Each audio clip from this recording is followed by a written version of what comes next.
10家汽车服务中心拥有米其林专业认证，全台超过100间门市，服务超过300万辆汽车。诚实透明的价格，专业技师的把关，让您安心有保障。即日起至10月31日，全台门市更换4条米其林或百路驰轮胎，登录即赠10家休闲侧背包，月再抽日本享食米其林之旅，10家超越期待，星级款待。详情请点击资讯栏连结。Hello, guys. Welcome to another episode of Taipei Banter, where John and Gavin uncover the interesting trends and issues around the world. Coming up. Hey, Gavin. Hey, John. How are you today? Right, buddy. Fantastic. It's another cold day in Taipei. I'm absolutely frozen. Well, luckily we are in IKEA house today. Yeah. Very nice of them to offer this. Facility. They didn't offer us. We just parked our butts down and we enjoyed the facilities. Oh, well, they are great. So, guys, if you do hear this and if you're in town in Taipei, you're welcome to come to IKEA house. Yeah, great place. Interesting. Yes. Nice food. Make their casa your casa, right? There you go. And even as a lounge next time. Hey. Yes. Right, buddy. So, I would like to start off today by sharing the article about the most annoying passengers.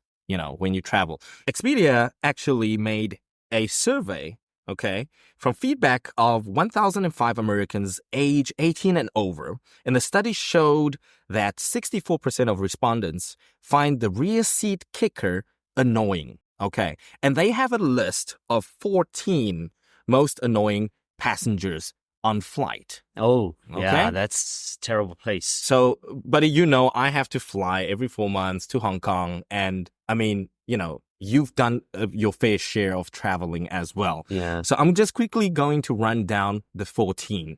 And you tell me which one is your favorite, mostly annoying, Okay.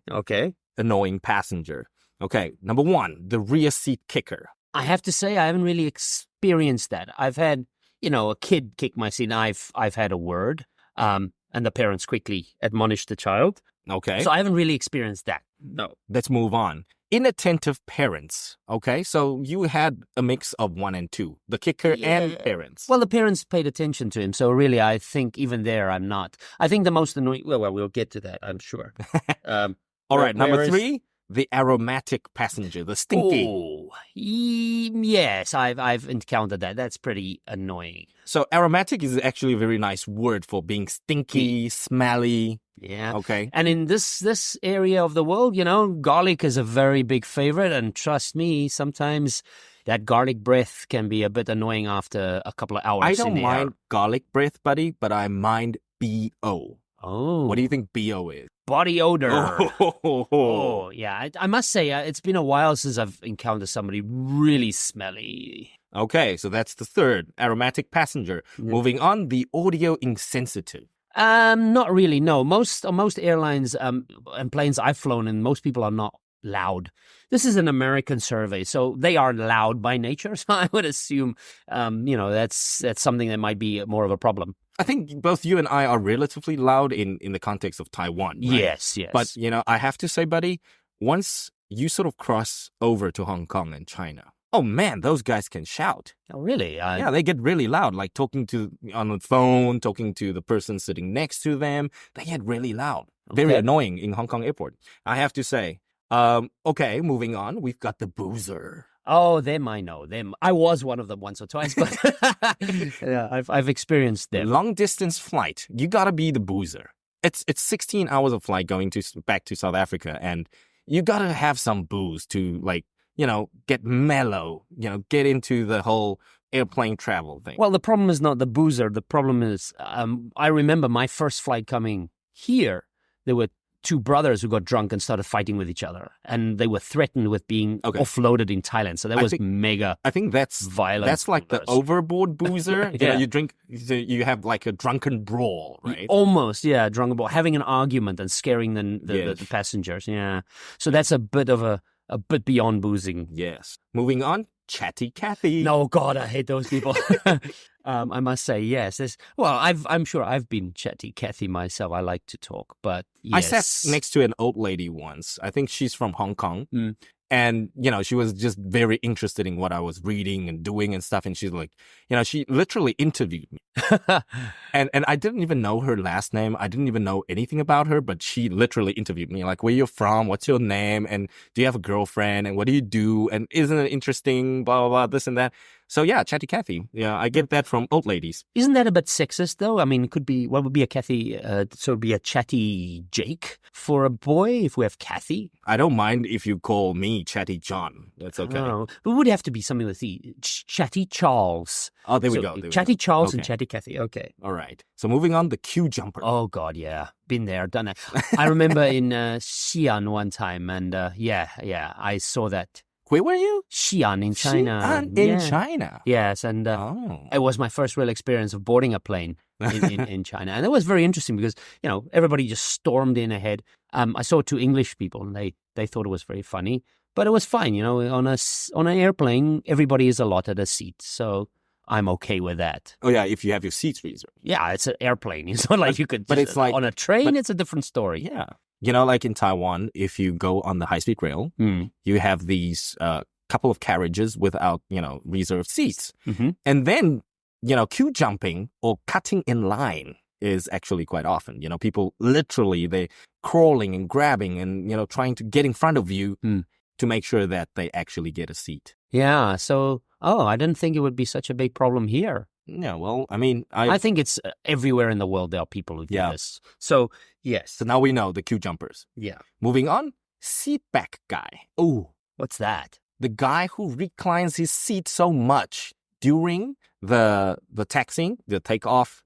Some guys just, once they sit down, without even the plane taking off, this guy reclines. Ah. And, has the flight attendant tell him or her that, please, put your seat back upright. And I had one experience where the passengers wouldn't do that. The gentleman literally reclined his seat once the flight attendant left.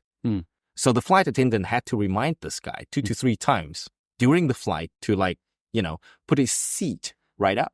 Ah, I've never had that. I mean, I think I would have I have the experience of if somebody reclines all the way and it forces you to recline, because the only way you can then have some space is to recline yourself. And it's sort of just a domino effect, which means everybody has to recline to have a comfortable space. So this guy, the seat back guy, gets 35%. Well, in your book, maybe 100 because you've experienced I hate the seat back guy, yeah. Okay. So moving on, the Armrest Hog. Not really an issue so far for me. I don't know. How about yourself? Well, buddy, I think we have to look at the definition of hog or hogging. Hogging a guy something, yeah? Who just takes, I've been, it's a big culture in Taiwan to go to KTV, right? So hogging the microphone is a thing. The mic hogger. Ah. The guy who grabs the mic and does his endless singing, whether he's good or not. So he doesn't want to share. That's what it means, not to share. Yes. So, armrest hog. Okay. No big deal to me because I think I'm sort of getting a little fat now. So I tend to be I think I'm the guy. I'm the armrest hog. I've always been that guy because I'm a little wider than the seat, Yes. You have to be the armrest hog. Yes. Oh, next one about smell again. Yeah. Pungent Foodies. Well, this is the thing. I mean, nowadays with the security, you can't really bring much stuff on board. And if I took on my durian and I started cutting it up in the flight, they might have a few things to say. So I think this is not a real issue anymore. Yeah, maybe a couple of years ago. I totally agree with you. Like a couple of years, I think like 20 years ago, like people literally brought durian. Yeah. And what is durian? It's the little spiky fruit, right? It's not little, man. It's about the size of half a watermelon. Yeah, it's spiky. Yeah. Yeah. And the other one would be, of course, in Taiwan, stinky tofu. Yeah. Stinky tofu isn't all that stinky anymore, but okay. Yeah. We shouldn't bring that on the plane either. Okay. Next, the undresser. It's the person who undresses. Changes his clothes in public. Well, I wonder now, how far do they undress? I mean, do you see their underwear or... I mean, if he's like Michael Phelps, then I think people will just enjoy it. It's like, ooh. Like if it's like any other supermodel, yeah, fine. Yeah, men. Yes. It all depends on whether it's a man and the women enjoy it, and if it's a woman, the men enjoy it. Well, depending on how they look, obviously. Yeah, let's just be honest. All right, so there we go. That's where the looks count. Yeah. All right, the Amorous. Amorous. Amorous. Amorous means the lovey-dovey one, the person who falls in love with you next to you. So 16 hours of flight and like French kisses and the wet slurps. Oh, yeah. Could be sickening. Like, okay. Public display of affection. Yeah. Too much. Right. Next, the Mad Bladder. That's me. My old age, I have to go to the bathroom a number of times. So I always make sure I get an aisle seat because I go to the bathroom a lot. If I want to go, I need to go. I mean, I don't know. I go a reasonable amount. I'm not mad. I don't have a bladder problem, but I hate fighting through people and trying to totally get over agree, them. Man. To just go. Been there, done that, buddy. That's why I always take the aisle seat. Yeah. Yeah. No, and the fact that, sometimes you like get up and you, especially if you're on the window seat and you get up and you tell the guy next to you, excuse me, I need the bathroom. And he gives you this, stinky stare. Oh, I would just steamroller through them. I am very rude when it comes to some things like. Oh, yeah. The Mad Bladder. So if you have a weak bladder, remember, reserve. Get an aisle seat. Yeah, there we go. Right. The last annoying passenger.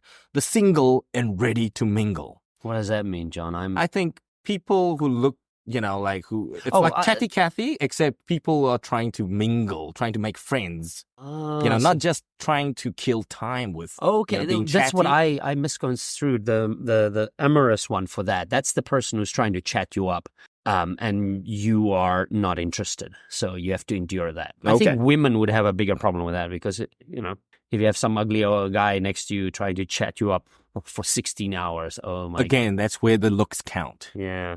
Right. Thank God I'm ugly.